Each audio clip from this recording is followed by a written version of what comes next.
Vamos seguir então. Ainda na página 43 nós temos o item 13, e que tem aí o nome de algumas árvores: figueira, oliveira, e ainda existe a amendoeira. São árvores que aparecem na Bíblia como simbologia. Simbologia é particularmente uma das matérias que Deus nos tem revelado neste lugar. Eu considero muito fantástico. Pela simbologia, eu afirmo: Jesus Cristo vem neste século 21. Neste século 21, a igreja será arrebatada. No século 21, o anticristo vai reinar. No século 21, Jesus Cristo pisará no Monte das Oliveiras. No século 21, haverá a guerra do Armagedon.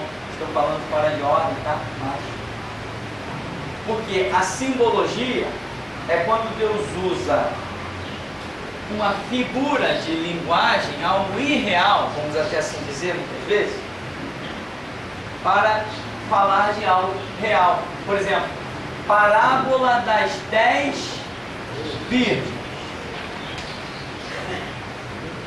Nós sabemos que virgens é símbolo da igreja ou de uma congregação do povo de Deus, como por exemplo,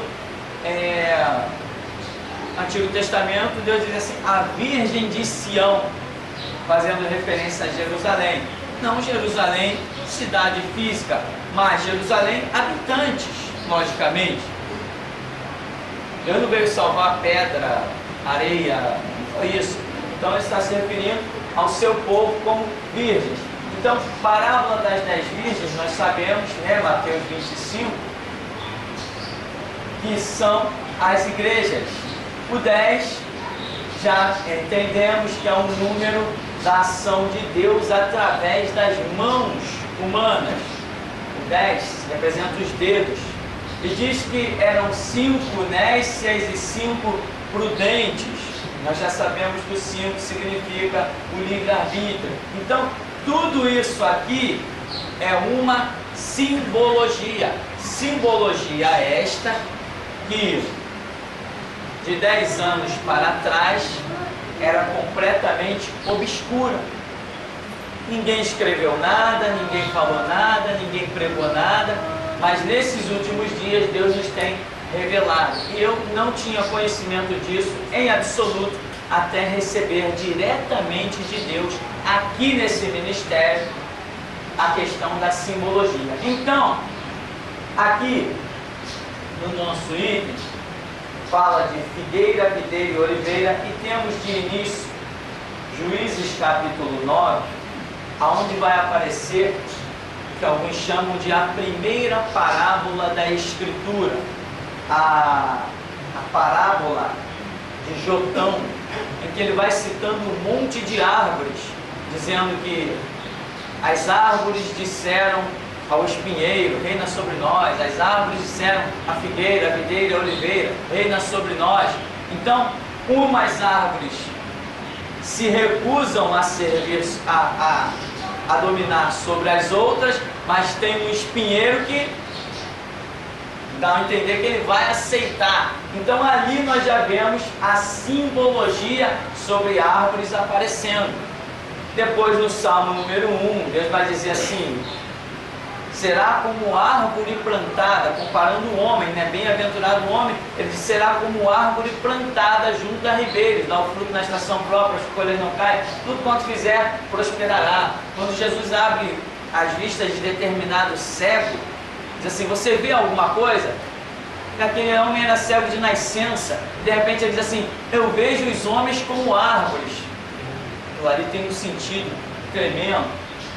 Então, árvores, simbologias que Deus usa para nos ensinar muitas coisas. Tudo, por exemplo, pedra ou rocha é símbolo da palavra. Lembra de Daniel? Uma pedra cortada sem mão. Jesus Cristo é a pedra angular de esquina. e tantas outras, né? Ai daquele que esse for uma rocha de tropeço, pedra de escândalo, coisas desse tipo, que nós vamos ver, acredito, mais pra frente aí, bem detalhadamente. Então aqui, as árvores diz, em Abacuque 3,17, por exemplo, ainda que a figueira não floresça, não haja fruto na videira e o produto da oliveira minta. Então quer dizer, figueira, videira e oliveira, três árvores que simbolizam o Pai, o Filho e o Espírito Santo. O Pai é a figueira, o Filho é a videira, o Espírito Santo é a oliveira. São árvores que têm particularidades muito interessantes. Uma delas, inclusive, né, que eu acrescentei, a amendoeira. Elas têm dentro, daqueles que entendem de... Como é que chama esse negócio? Entende? Não é botânica, não. De climas. Cada árvore tem a sua particularidade. Lembra quando Deus falou com Jeremias? Que vê Jeremias? Ele diz assim, veja uma vara de amendoeira. Ah, viste bem, porque eu velo sobre a minha palavra para cumprir. Então dizem os historiadores que naquela época em que Jeremias viu aquela vara de amendoeira, tinha a ver, exatamente aquela estação, tinha a ver com aquela situação. Porque a amendoeira é a primeira árvore que já anuncia a mudança da estação. Parece, não sei se é outono, ela anuncia uma mudança de estação. Então Deus estaria, através de Jeremias, através desta visão, mostrando que traria uma mudança, dentre tantas outras coisas que tem a simbologia. Então o que acontece? Deus muda os tempos e as estações. Aqui, o que nós queremos ver muito especificamente são a particularidade dessas árvores. Se não todas, por algumas contradições que já existiram por aí, devido às espécies diferentes, climas e etc. Do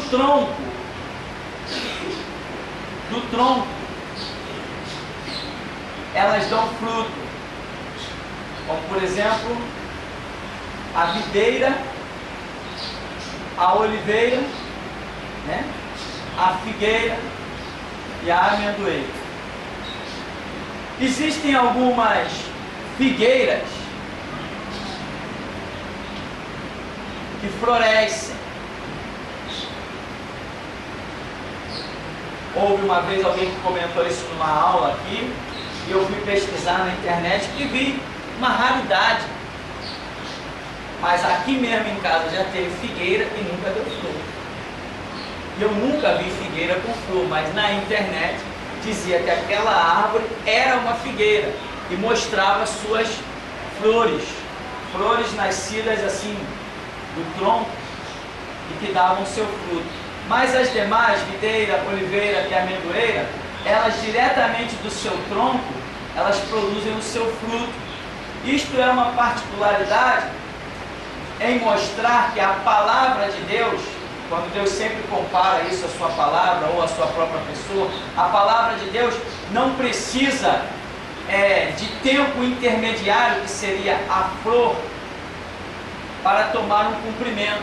Ou seja, quando Deus fala, aquilo que Ele fala se executa. Tipo, haja luz. Não, mas o que eu vou precisar para que haja luz? Primeiro eu vou precisar disso, primeiro eu vou precisar daquilo, depois daquilo outro, até que haja luz. Não vou precisar de nada. Haja luz e houve luz. Haja separação entre terras, haja separação entre águas. Mas eu tenho que fazer primeiro isso ou aquilo, aquilo? Não tenho que fazer nada. Eu quero, é assim, haja. Ou seja, essas árvores, como simbologias da divindade e da palavra, demonstram que a palavra de Deus, ela se executa exatamente no momento que Ele quer, independente de qualquer situação ou circunstância. Isto é uma revelação poderosa. Por exemplo, nós vemos que uma figueira estava no caminho de Jesus. Jesus foi procurar figo nesta árvore, mas chegou lá, só tinha folhas. Aí Jesus amaldiçoou essa figueira, dizendo: nunca mais nessa fruta de ti. Depois dizem os discípulos: a figueira secou-se. Esta figueira é símbolo da nação de Israel. E ao mesmo tempo, figueira é símbolo do Pai, a quem a nação de Israel conhecia, o Deus Pai, o Deus de Abraão, de Isaac e Jacó. Eles só identificavam como sendo o Deus Pai. Essa simbologia aqui, você vai ver ela espalhada por toda a Escritura. Aí você vê Abacuque dizendo: ainda que a figueira não floresça. Ele não pode estar falando de Deus não florescer, ele está falando da nação de Israel não florescer. Aí vem Jesus e amaldiçoa uma figueira, e nós vemos que figueira desde o Antigo Testamento é símbolo da nação de Israel. Então Jesus está amaldiçoando uma figueira, está amaldiçoando a nação de Israel. Por quê? Porque o rejeitou, não o aceitou, não quiseram compactuar com a sua ideologia, com o seu evangelho. Então Israel hoje está debaixo de uma maldição. Aí Oséias vai dizer que ele fez a ferida e a ligará. Aí diz: depois de 2 dias nos revigorará, e ao 3º dia nos ressuscitará e estaremos diante dele. Então a maldição de Israel só será quebrada no 3º dia, que é igual ao 3º milênio.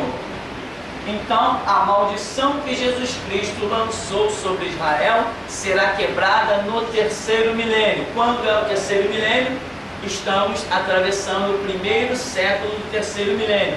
Neste século, Jesus Cristo quebra a maldição de Israel, depois da guerra do Armagedon, que é a 3ª guerra mundial que está já se organizando. Muitos não estão vendo, mas os blocos comunistas já estão se organizando muito bem organizadinho. Então, essa maldição que Jesus joga sobre Israel, Oséias diz que ela será quebrada no 3º dia, que é o 3º milênio. Exatamente como na manhã do 3º dia, ou seja, no começo do 3º milênio, Jesus ressuscitou, ele se manifestará para a nação de Israel. Quando ele disse: ide e dizei aos meus irmãos. E ali o conceito de irmão está muito ligado ao judaísmo. Figueira, videira, oliveira são árvores que representam a palavra de Deus, são árvores que representam o Pai, o Filho e o Espírito Santo. Quando você vê essas árvores aparecer na sua leitura bíblica, procure entender, observar. Por quê? Durante toda a história da igreja, as pessoas foram lendo os textos bíblicos sem ter conhecimento do que estavam lendo, sem ter noção do que estava diante de si. Até hoje tem pessoas, por exemplo, na internet, criticando textos bíblicos, dizendo: Jesus era um cara loucão. Por quê? Porque ele passa perto de uma figueira e amaldiçoa uma figueira. E a própria Bíblia diz que não era tempo de figo. Como é que o cara vai procurar figo numa figueira se não é tempo de figo? E ele amaldiçoa a figueira. Jesus era um cara loucão. E no entanto, Jesus está deixando uma simbologia. Agora, você precisa conhecer o que ele faz em Mateus, você precisa conhecer o que é dito em Oséias, você precisa estudar um contexto geral da Escritura, não é um livrozinho aqui, uma ali, é o contexto geral, para entender que neste 3º dia, neste 3º milênio, a maldição de Israel será quebrada e Deus implantará com sede em Jerusalém um reinado de 1000 anos para alcançar toda a terra. E aí vai se cumprir a palavra que diz: e este evangelho do reino será pregado a todos os povos, a todas as gentes, a todas as criaturas. O evangelho não será pregado no mundo inteiro nesta era que nós estamos vivendo. Não será, e ponto final. Pode se iludir quem quiser, não será. Tem países por aí onde nunca se ouviu sequer a palavra Bíblia. E não são poucos, são cerca de 40 países. Falei 40 países do que chamam da janela 1040, latitude e longitude, lá no norte do mapa mundi. Então, o Evangelho não vai alcançar aqueles povos nessa era que nós estamos vivendo.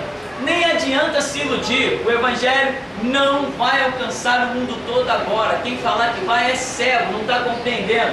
O Evangelho só vai alcançar o mundo inteiro depois que este século aqui se consumar, que Jesus voltar, pisar no Monte das Oliveiras, derrotar os inimigos de Israel, implantar o seu reinado, a igreja volta para reinar com Cristo 1000 anos, ser espalhada sobre a terra. Aí sim, no milênio, Jesus Cristo nos dará uma autoridade tal e nós alcançaremos o mundo inteiro com o Evangelho. Aí a Bíblia diz assim: depois que o Evangelho do Reino for pregado a todas as gentes, então virá o fim. Aí virá o fim. Fim do sistema do mundo, fim de todas as coisas que você possa imaginar. O céu e a terra passarão, deixarão de existir. Né? Não é? Os testemunhos de Jeová dizem: não, Deus vai criar um paraíso terreno. Fique esperando. Então, as árvores nos mostram todas essas simbologias poderosas. Aí tem aí os textos de Juízes, Abacuque, Mateus 21, que é da figueira, quando ele amaldiçoa, e ainda tem o texto de Marcos capítulo 11. Então, meu irmão, estude isso, analise e compreenda com muito carinho, né? Israel é representado por uma figueira.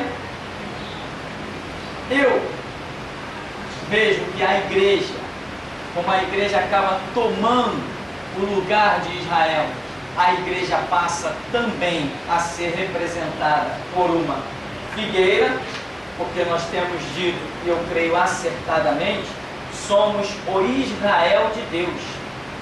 Como Deus tinha um plano com Israel, Israel prevaricou, negligenciou esse plano, Deus tira a unção que estava sobre Israel, edifica a igreja e joga essa unção sobre a igreja. Hoje Israel não glorifica a Deus. Israel hoje está debaixo de maldição, né? Então, mais uma coisa que nós temos que fazer, como uma mensagem recente que passou, nós temos que desjudaizar a igreja. Desjudaizar, ou seja, a igreja está completamente judaizada, tanto em utensílios que faziam parte da cultura de Israel, lá do templo, como a igreja está judaizada na própria pessoa do judeu. Ah, aquele cara é judeu. Poxa, o judeu sabe muito de Bíblia, mas que eu ele não sabe. Mas não sabe mesmo. Se o judeu soubesse tanto assim de Bíblia, ele tinha que ser discípulo de Cristo. Ele não é, então eu sei mais que ele. Então, Israel está debaixo de maldição, ou seja, não, quem está debaixo de maldição não pode produzir. Vai produzir o quê? Frutos de maldição? O que Jesus falou?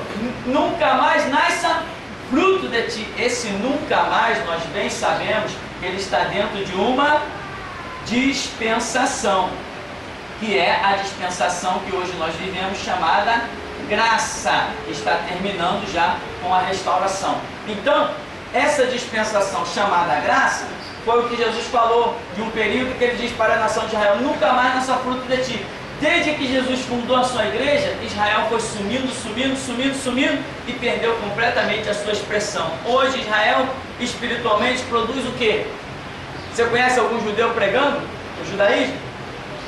Você conhece algum judeu ensinando o judaísmo? Você conhece discípulos do judaísmo convertidos ao judaísmo?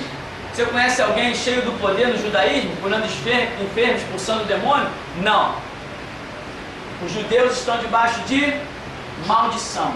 Ainda tem chance para eles aceitar Jesus e escapar da maldição nessa época. Se não, eles serão agora, em breve, em poucos tempos, cercados na Terceira Guerra Mundial, na chamada Guerra do Armagedon, que é um vale lá onde vai estar uma reunião imensa e Jesus Cristo descerá no Monte das Oliveiras para dar livramento a Israel, depois de muito derramamento de sangue. depois de Israel estar quase que dizimado, aí eles vão clamar pelo Messias que eles rejeitaram. Não o Messias apenas, mas o Messias que nós, geração Jesus Cristo, já estamos anunciando para eles, para que eles possam clamar pelo Messias certo, porque se clamarem pelo Messias nas concepções deles, não virá Messias nenhum. Eles terão que clamar por um Messias nas nossas concepções de igreja, que nós já estamos anunciando para eles. O site Ouve, ó Israel está cheio de acessos de Israel, Tel Aviv, Jerusalém e outras cidades lá com um nome muito enrolado. Então, mal colocamos esse site no ar, a obra já está sendo feita, porque realmente eles terão que conhecer o nosso Messias para clamarem e serem livres da guerra do Armagedon. Alguma pergunta por aí? Nenhuma?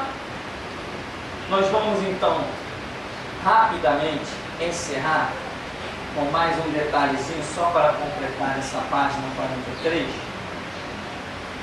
Tinha muitos detalhes para falar sobre essa questão das armas, mas eu sei que se você estudar, você vai aprender muito mais. Nem tudo será dito aqui, né? Nós já falamos sobre isso. Diz assim, o item 14 da página 43, Romanos 2, 12 e 16, critérios de julgamento.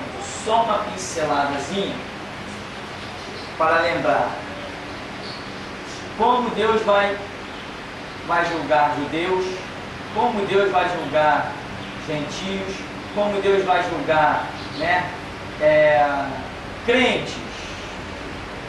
Não vou botar igreja não, vou botar crentes entre aspas, porque a igreja não será julgada. Aquela que Deus olhasse assim, é minha igreja. Esse não entra em julgamento, esse é a glória de Deus. A igreja não será julgada. Quem será julgado são aqueles cuja vida está reprovada, cujo nome não está escrito no livro da vida. E tem mais, é julgado já para ser, só para ouvir o martelo bater. Porque quem for para o julgamento, nesse cenário que Apocalipse mostra, já está condenado. Agora, a igreja já parte da terra, aquele que é igreja já parte da terra salvo. Então esse não é condenado. Mas as nossas obras, essas sim, serão julgadas.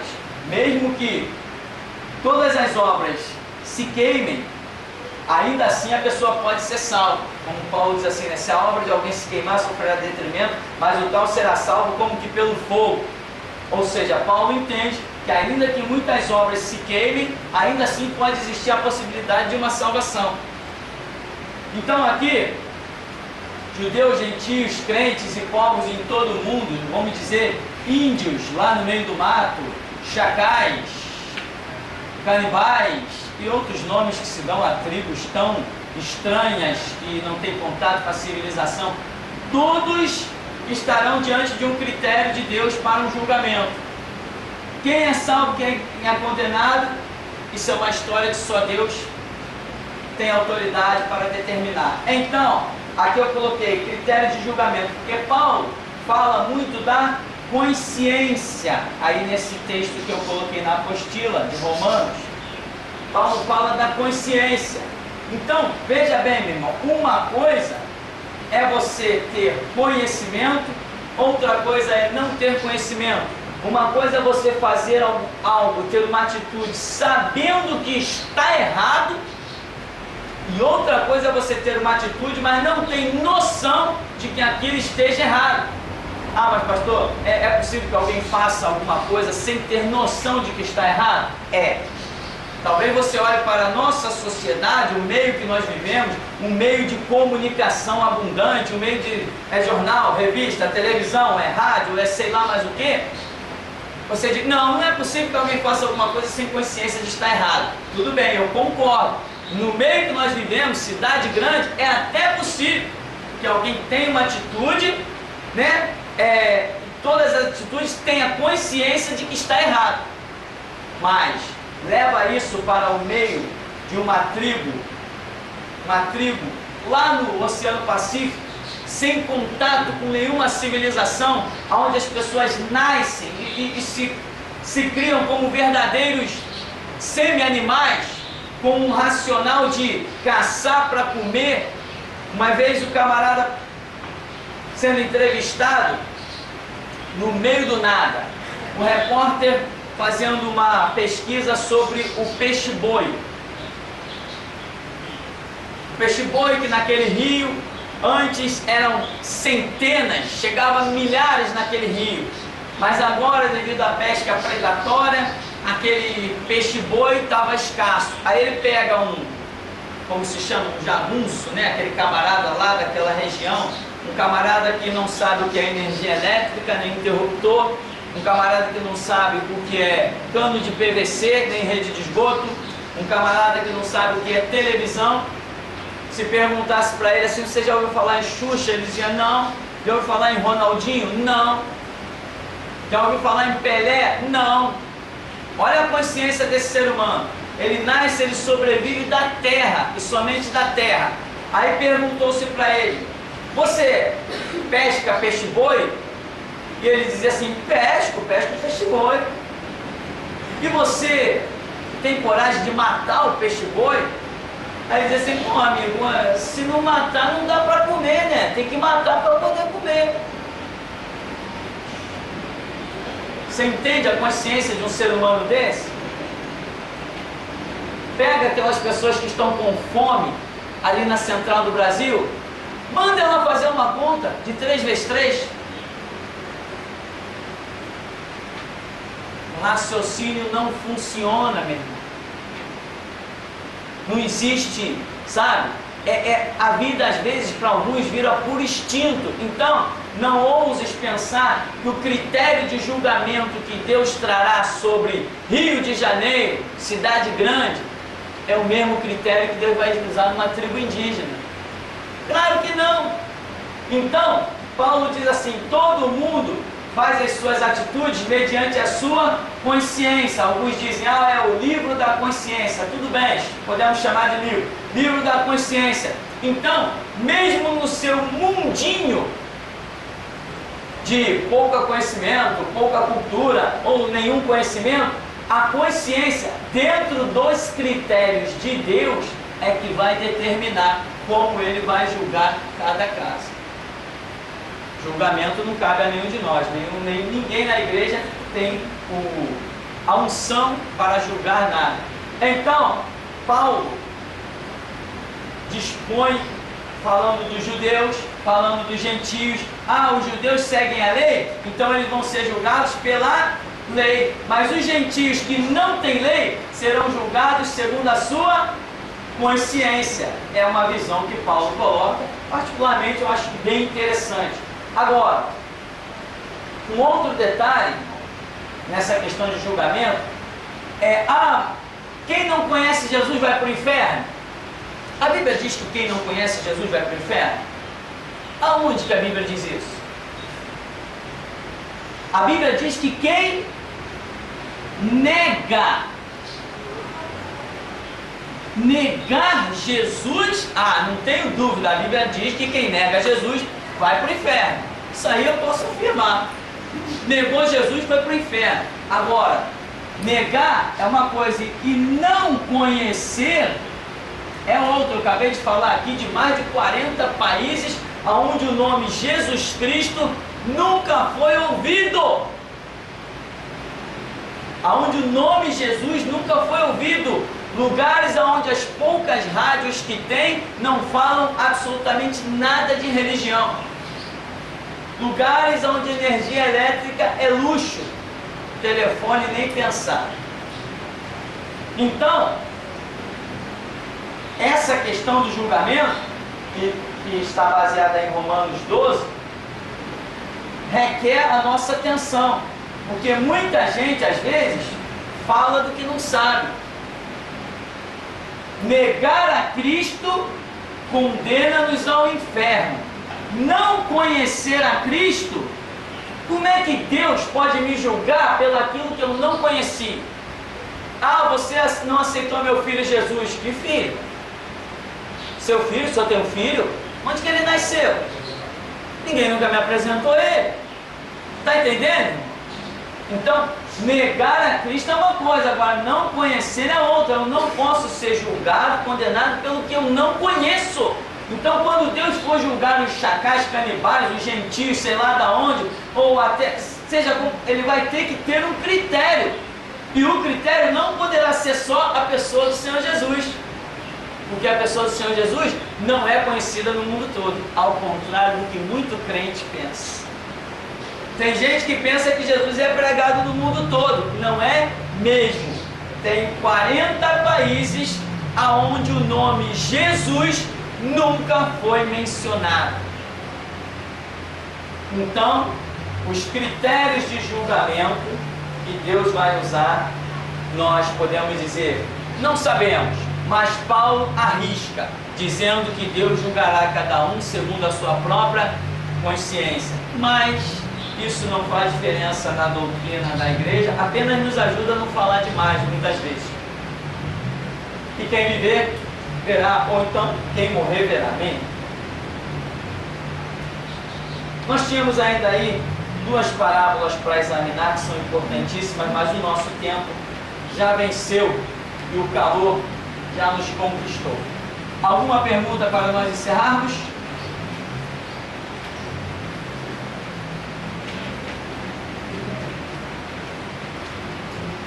Ninguém? Todo mundo está sabendo tudo? Né? Então nós vamos ficar por aqui. Essa questão de julgamento não cabe a nós mesmos. Não vamos julgar ninguém. Os critérios não são nossos, mas é bom a gente saber que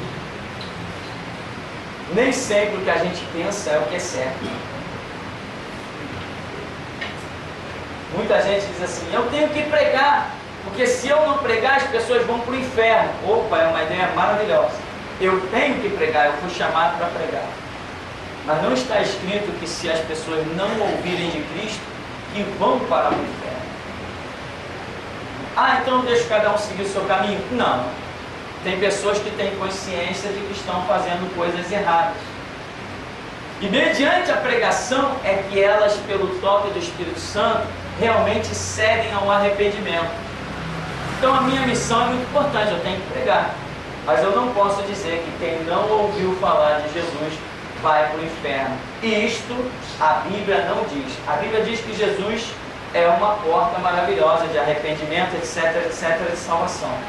Mas ir para o inferno não está vinculado a não conhecer Jesus. Está vinculado ao negar Jesus. Vamos falar com Deus.